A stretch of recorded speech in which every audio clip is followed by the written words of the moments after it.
Olá amigo, olá amiga, estamos aqui estudando as histórias do livro de Daniel, extraindo as suas lições para a nossa vida, para que a gente possa se manter fiel e leal ao Senhor.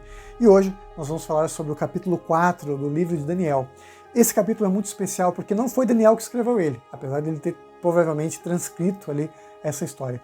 Mas o próprio rei Nabucodonosor escreve essa história e dá testemunho de como foi a atuação de Deus na vida dele.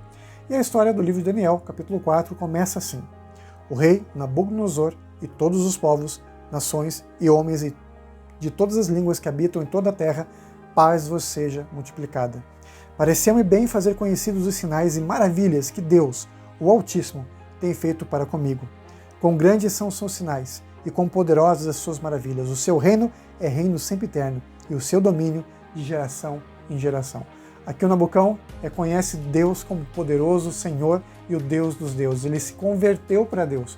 Mas o que fez esse homem se converter a Deus? Será que foi a revelação do sonho da estátua lá, dos reinos do mundo que passariam? Será que foi a fornalha ardente, os amigos de Daniel saindo ali ilesos e o anjo de Deus, o próprio Jesus aparecendo? A gente já vai saber o que aconteceu na vida desse homem que teve tantos sinais miraculosos e que finalmente se entrega a Deus. Eu, Nabucodonosor, verso 4, estava tranquilo em minha casa e feliz em meu palácio. Enfim, ele estava curtindo a vida dele. Ele começou a olhar lá no palácio dele, que estava tudo muito bonito, tinha os famosos jardins suspensos que ele mandou fazer para a esposa dele, que era uma princesa da Média, dos Medos, que depois apoiaram os persas contra o reino de Babilônia, mas ele havia se casado com ela, uma questão política, mas ele amava muito ela também amava ele, e a história nos diz que ele fez um grande jardim muito bonito, como um jardim secreto, um jardim que fica dentro das casas das pessoas, um jardim de inverno, para que fosse naquele ambiente hostil, de muito calor muitas vezes, ela tivesse um pouquinho da casa dela, um lugar mais feliz, mais cheio de plantas. Alguns de vocês talvez gostem disso, ter a sua hortinha, é bem legal, plantar alguma coisa, uma flor, uma planta. E ele fez isso, ele fez então um grande jardim suspenso, enorme, um lugar maravilhoso, lindo de acordo com a história, uma das 7 maravilhas do mundo antigo, e ele fez para a esposa dele. Então ele tinha coisas muito legais, Babilônia era muito grande, tinha 2 muralhas enormes, era intransponível, tinha água, tinha comida, o império era poderoso, o exército era o maior e mais forte do mundo, e ele começou a pensar, poxa, eu sou o cara, eu cheguei aqui, eu construí isso tudo, eu sou demais, eu consegui, eu sou demais de novo, e o ego dele crescendo, e ele se achando mais ainda. Aí nos diz o seguinte, na palavra de Deus, no texto que diz o seguinte, no verso 6. Por isso, expedi um decreto, pelo qual fossem introduzidos na minha presença todos os sábios de Babilônia, para que me fizessem saber a interpretação do sonho. É isso aí. Nesse momento de tanta glória e arrogância de Nabucão, ele teve mais um sonho. E Deus mostrou para ele mais alguma coisa. E esse sonho que Deus deu para ele era um pouco diferente daquele primeiro sonho. Ele chamou mais uma vez os seus sábios, que mais uma vez não conseguiu interpretar nada, então finalmente ele chama Daniel. O Daniel dá a interpretação, mas qual era o sonho que ele teve nesse momento de arrogância, de orgulho? Bem, nesse momento, Deus deu para ele um sonho de uma grande árvore que crescia, animais que ficavam embaixo dessa árvore, então essa árvore seria então destruída, amarrada, acorrentada, e passariam-se alguns tempos, que simbolizavam anos, e Daniel fez a interpretação do sonho. Diz assim a palavra de Deus. Essa sentença é por decreto dos vigilantes, e esta ordem por mandato dos santos, a fim de que conheçam os viventes que o Altíssimo tem domínio sobre o reino dos homens, e o dá a quem quer, e até o mais humilde dos homens constitui sobre eles. Essa foi uma mensagem do anjo de Deus. Bom, quando Daniel, ou chamado Beltesazar, que era o nome que ele tinha aqui na palavra de Deus, ele ouve essa questão, esse sonho que o rei teve, ele deu então, pela graça de Deus, a interpretação. Mas eu vou dizer para você, Daniel deu uma travada. Ele ficou um pouquinho de medo, o que é que eu vou falar para o rei? Mas e quando o rei viu que ele estava meio receoso em falar a interpretação, o rei intimou ele para que ele falasse o que precisava, para que ele entendesse então qual era essa grande revelação que Daniel estava com medo de falar. E o verso bíblico então nos diz, a partir do verso 24, o seguinte: esta é a interpretação, ó rei, e este é o decreto do Altíssimo, que virá contra o rei meu senhor. Opa! Era uma coisa ruim para Nabucão. Serás expulso de entre os homens, e a tua morada será com os animais do campo, e dar-te-ão comer ervas como os bois, e e serás molhado do orvalho do céu, e passar-se-ão 7 tempos por cima de ti, até que conheças que o Altíssimo tem domínio sobre o reino dos homens e o dá a quem quer. Quanto ao que foi dito, que se deixasse a cepa da árvore com as suas raízes, o teu reino tornará a ser teu, depois que tiveres conhecido que o céu domina.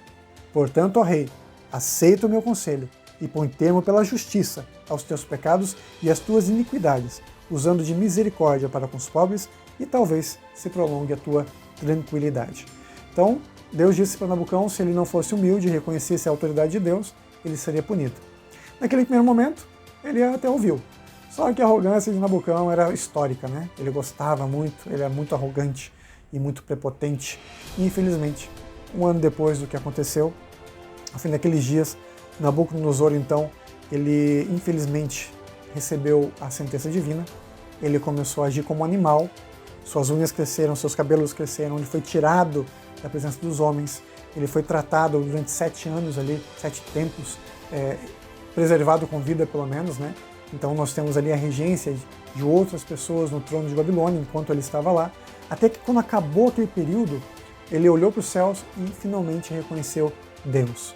Depois disso, então, ele se converte a Deus, e o texto bíblico nos diz que, mas ao fim daqueles dias, eu, Nabucodonosor, verso 34, levantei os olhos ao céu, tornou-me a vir o entendimento, e eu bendisse o Altíssimo, e louvei e glorifiquei ao que vive para sempre, cujo domínio é sempre eterno, e cujo reino é de geração em geração. Então, Nabucodonosor teve que ser realmente humilhado para poder entender que Deus é Deus. Então, ele teve o seu recomeço de vida, e por mais uns 2 anos, mais ou menos, por algum tempo, ele permaneceu fiel a Deus até a sua morte, em que seu filho, Evil-Merodach, então assume o trono de Babilônia por um período curto de tempo, mas a sequência continua dos reis ali de Babilônia, até chegar ao Império Medo-Persa. Essa história ela nos mostra que nosso orgulho nos afasta de Deus, e muitas vezes somos punidos por causa disso. Mas Deus continua ali trabalhando. Daniel agiu, orou para ele, pediu para que ele se convertesse. E quando ele finalmente aceita Deus, a sua vida foi transformada, ele foi restituído como rei de Babilônia e finalmente foi transformado, teve sua vida e com certeza estará no céu, junto com os salvos quando Jesus voltar. Algumas pessoas falam que essa transformação que Nabucodonosor teve é considerada uma doença chamada síndrome do homem-lobo ou homem-boi, né, porque ele agia como um animal.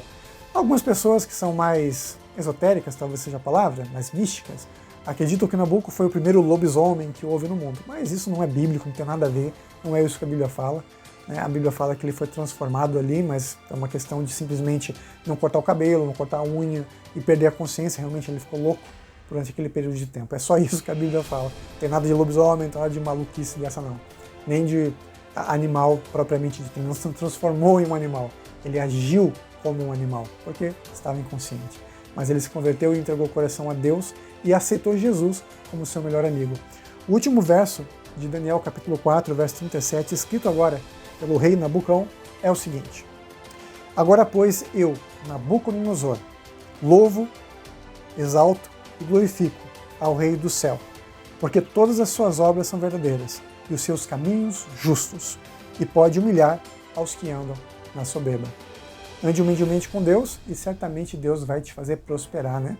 O orgulho precede a ruína, a gente fala muito isso, né?